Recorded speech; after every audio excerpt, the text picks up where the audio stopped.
first. I need everyone to get up, stretch. Come on, stand up, stand up. This is a very, very, very important. Ready? We're taking the selfie now. Okay? Is everyone ready? Smile. All right, thank you.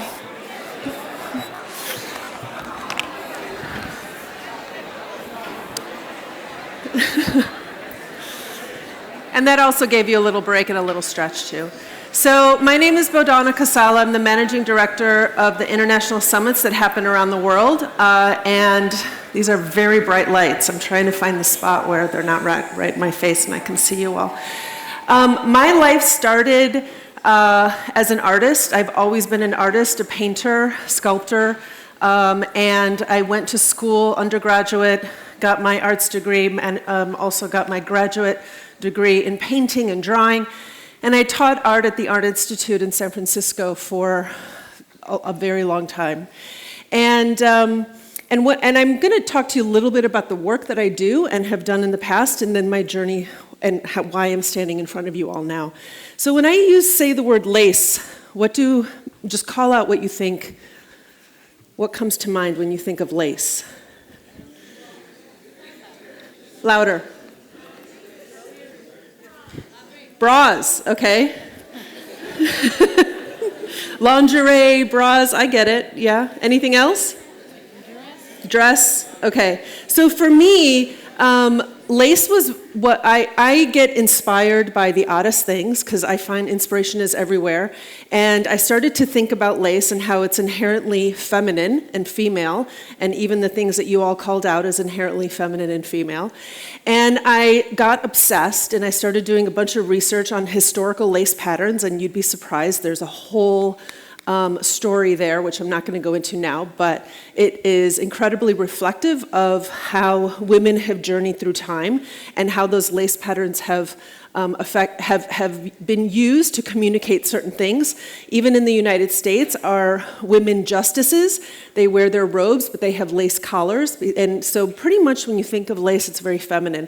So I started doing a whole series of paintings, abstract paintings on lace, and wanting these paintings to represent a woman in different points in her life. And so this is kind of the bra painting and the lingerie painting. And so this was just how I felt I needed to express myself. I have to do these paintings. It's not a choice that I have in my life. This one's called Doily, which I actually really love. These are all oil and wax, and I use beeswax, and I actually get them from a honey company, get the actual wax from a honey company, and go through this process of mixing the pigments and the wax, and I paint, and these take about 6 to 8 months to finish. And really, for me, creativity has always just been a part of my life. And I also find it odd that people don't think that they're creative. So even Molly, I know you're creative. I know you are. I feel like painting and drawing and any kind of artistic endeavor is a skill like anything else. It's like learning math, a language, a musical instrument. The more you do it, the better you get at it. This isn't something that was handed to me through my genetics or handed to me by, God. Another point of inspiration for me was recently, I have 3 kids.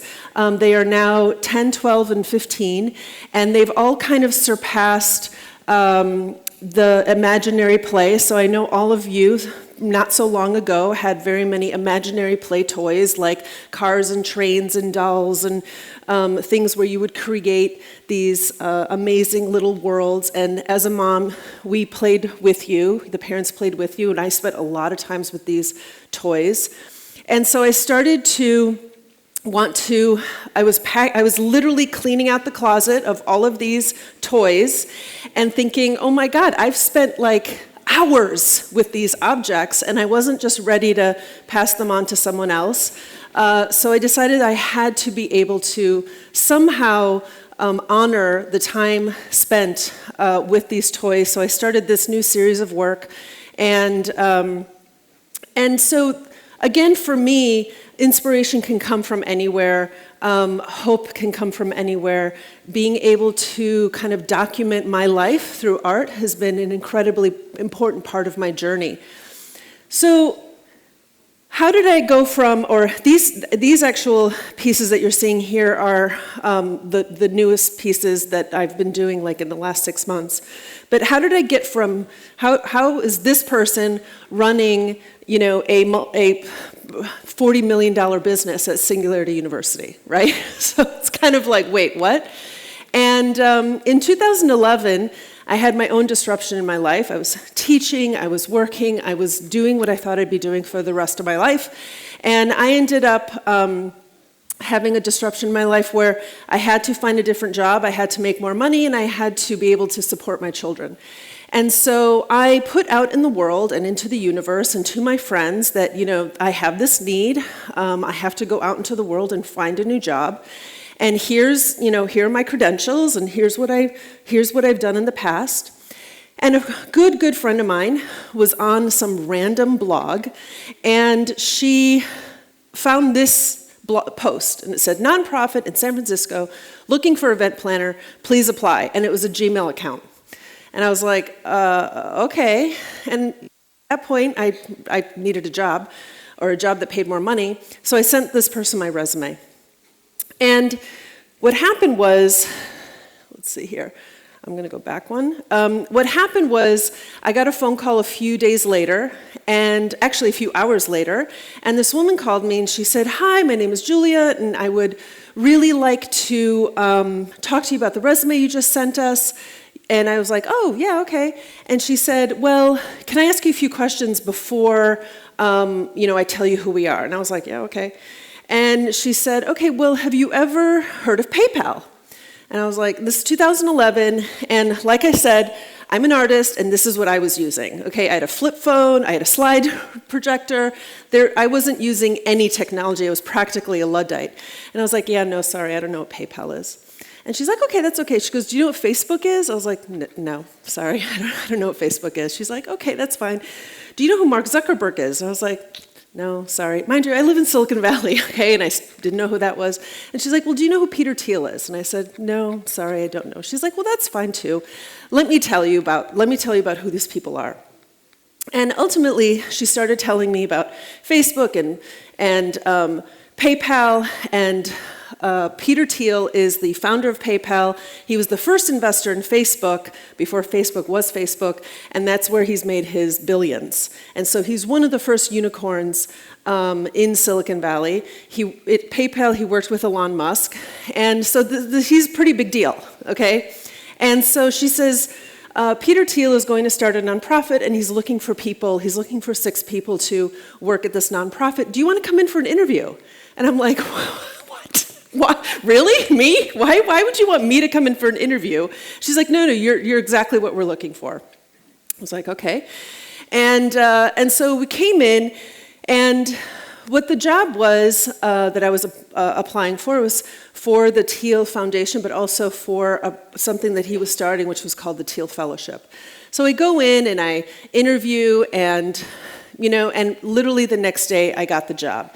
And I was like, but what's the job? What's my job title? What do I do? And really it was to be part of the team and to be creative. That's who he was looking for. People who are outside of the box, people who weren't educated within the same system of computer science and Stanford and Harvard.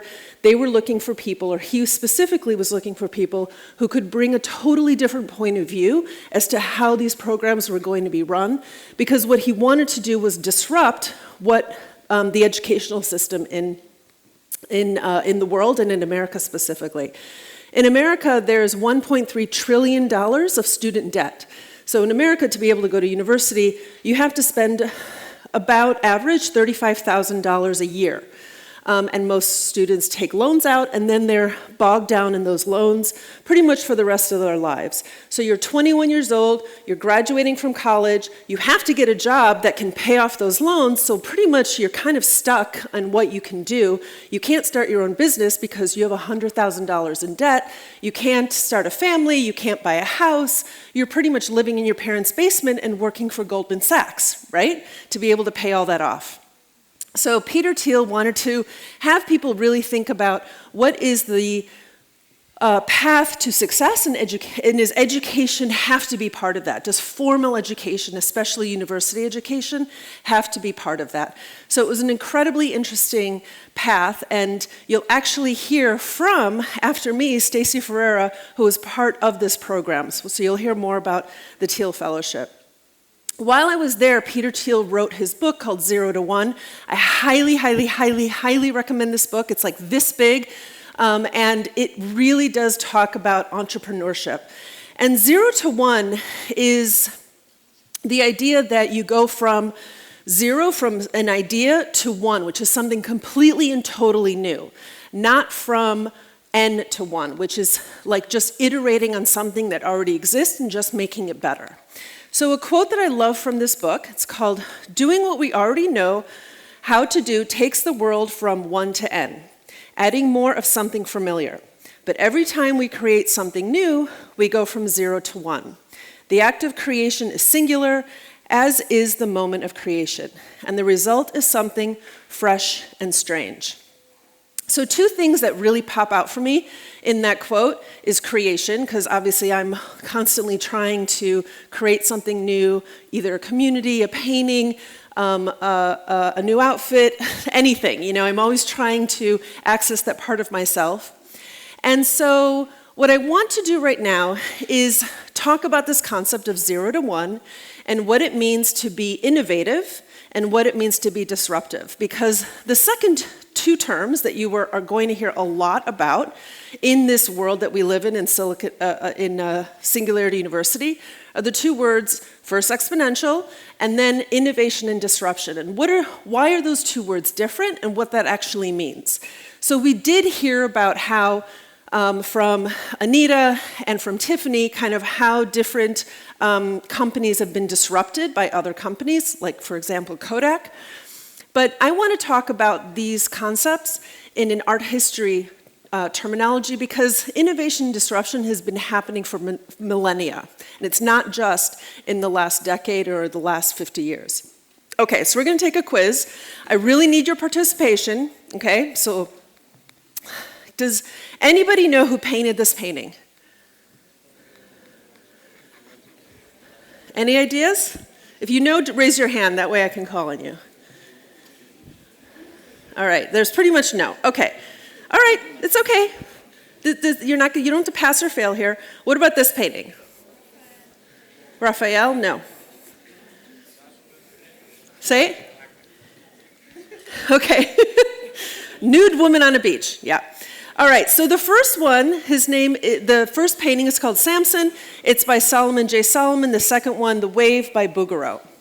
All right, these two guys were the most famous painters in Europe during the 1800s. Like, these guys made all the money, they got all the girls, they got all the guys, they went to all the parties, they partied hard, they were the celebrities. This was like, you could not get any more famous than these two guys in the 1800s, okay? Yet none of you knew who they were. Who's this? Right. All right, who's this? Exactly. These two guys were the least famous in the 1800s. These guys, people thought were a joke, okay? These guys were hacks. They were booed off stages, booed off out of salons. No one would hang their paintings, okay? We all know Van Gogh never sold anything until after his death. Yet all of you knew who they were. Think about that. These two men, Solomon and Bouguereau, they are innovators, okay? And I'm going to show you. Look at this painting. Who was Solomon looking at to make a painting better? He was looking at Van Dyck from 200 years earlier. This is the same painting. It was looking at history and going, okay, I see that painting. I'm going to go make it one step better. And who was Van Dyck looking at? Rubens. So he was looking back in time in history and saying, okay, I'm going to look at that painting and I'm going to try to make it better. And then who was Rubens looking at? Michelangelo. Again, same painting. and he's going to look at it and say, I'm going to try to make it better. These guys were just innovating on things that had already been done. And that is the difference between innovation and disruption. These painters are just looking back in history and saying, okay, how can I make this better? How can I just move the point forward? These two guys, and Van Gogh, Monet, and most of the Impressionists, didn't think that way. They were like, screw history. How am I going to represent the world in a whole new way? How am I going to make something that's absolutely brand new? And that's the difference between disruption and innovation. So you kind of got the concept here, right? So going back to what I do, I love these concepts. I love teaching people about exponentials and also trying to bring in a lot of creativity. We have summits all around the world. These are my partners this is just in the last 2 years. I've been in Denmark and India and South Africa and Australia and Canada. And actually, I have figured out that I have traveled around the world 25 times in the last 3 years. That's how many miles I've gone. It's insane. My carbon footprint sucks. But I'm hoping to make up for that by being here on stage and trying to teach people about new ways of thinking. And as you can see, even here, this is our second to last summit for 2016, and we're going up to 20 next year. And so, again, the reason I'm up here is because I want to help you all think about how do you shift from this exponential thinking that both Anita and Tiffany talked about. How do you do that? So I've kind of talked about innovation and disruption. I'm going to tell you one more story to kind of think about how you switch the way you think about life and how you actually approach a problem and think exponentially. So last year, we had a summit in Bogota, Colombia, and one of the main sponsors was Cerrejón, which is a mining company, and they mine coal. It's the cleanest coal in the world, and most of it comes to Europe. So probably the coal that's being used here in Greece is being mined by Cerrejón in an area in Colombia called La Guajira. And to get to La Guajira, which is the most northern part of South America, it takes 9 hours, okay? And you can't just get there as a person, you have to know people to get there. First, you take a plane, okay? You take an hour-long flight, then you land, then you take a bus, and then you think you're there. No, you're not there. You get on another bus, then you get in a car, and you drive through the desert for 4 hours, and there are no roads in the desert. This is the desert. Then you take it's the plane, then you get on a boat, okay? And then finally you're there at the hotel where you get a hammock to sleep in and some fish to eat. That is La Guajira. And it is, the mine there is, again, like I told you, incredibly rich. However, Cerrejón, the mining company, knows that this is a dying business. And so 2 years ago, they decided that they were going to close the mine in 5 years. Now, the problem with closing the mine is that the mine is actually on indigenous land, and the people who live on this indigenous land are called the Wayuu. And they actually are people who live on the land between Colombia, La Guajira, and they also roam around across the Venezuelan border. And these people are rich in history. They've been living on this land for hundreds of years. And Cerrejón, this company, pays the Wayuu royalties for being able to mine there. And these royalties, pretty much the Wayuu people are completely dependent on this money to survive and live. Now, when the mine closes, what's going to happen to all those people? And it's about anywhere from 300 to 500,000 people who live in this area. What's going to happen to them? And so, thankfully, this company felt responsible, like they had to do something to make sure that these people could be self-sustaining. Now, this is also an area, here's a school that we visited with the Wayuu people. And things are incredibly, like, you talk about poor, this is poor. There's teachers decide to show up. There really isn't a great educational system here. The government decided to go in and fix everything by spending millions of dollars putting up single-family homes, not understanding the culture of the Wayuu, which is families live together on the mother's side. So a whole family could have 4 or 5 different generations, and they live together in these larger kind of communities. So single-family homes, they stand empty now because no one's paying attention to how these people live.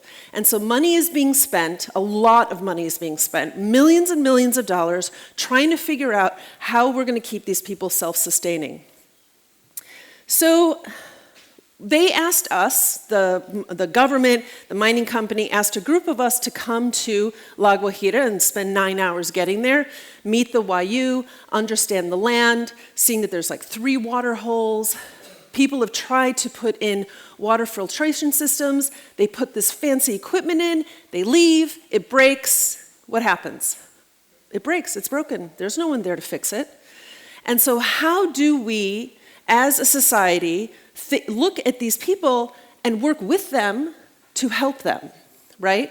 And so this is where the government and Cerrejón asked a group of us from Singularity to come in and say, okay, help us. Help us figure this out, because we've got 3 years left or 2 years left, and we're leaving, and we're closing down this mine, and these people, they will die off. There's no food, money, water coming in this way. So one of our great speakers, who's actually here today, his name is David Roberts. He came on the trip with us. And so we were all there kind of trying to figure out how we were going to tell the government and what we were going to do to help them. And he recorded this message at the end, which now the government and Cerrejón are using this way of looking at the problem, and this is exponential thinking. I'm going to play the video for you. It's really windy and loud in the background, so it does have subtitles on the bottom, but I hope you get the message, and then we'll talk.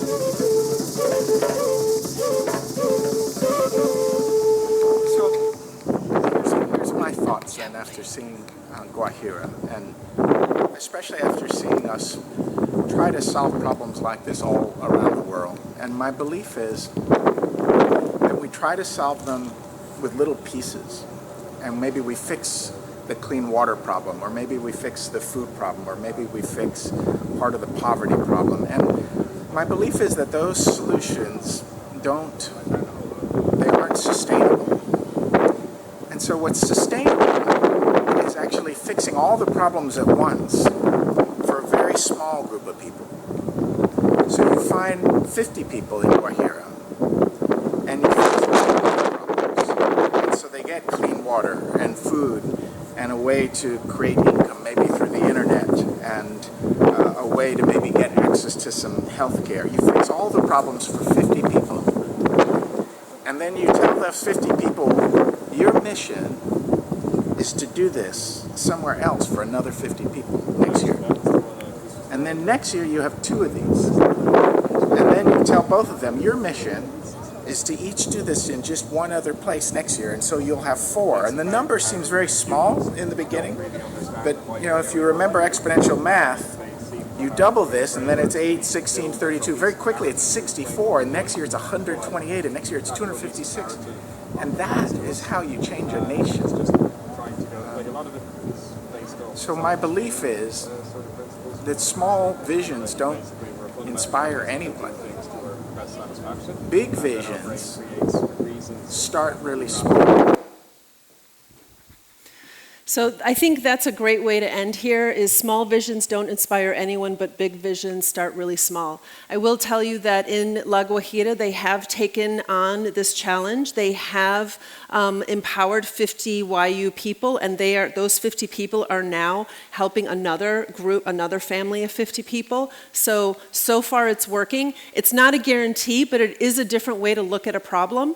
And again, when you are looking at a challenge or a problem, even personal in your own life or school or dating, or how you're going to look at your own future, think about, one, yes, how are you going to affect 1 billion lives, but also try to look at the problem in a totally different perspective, and hopefully maybe in a different mindset. So thank you very much. I'll see you all at the panel.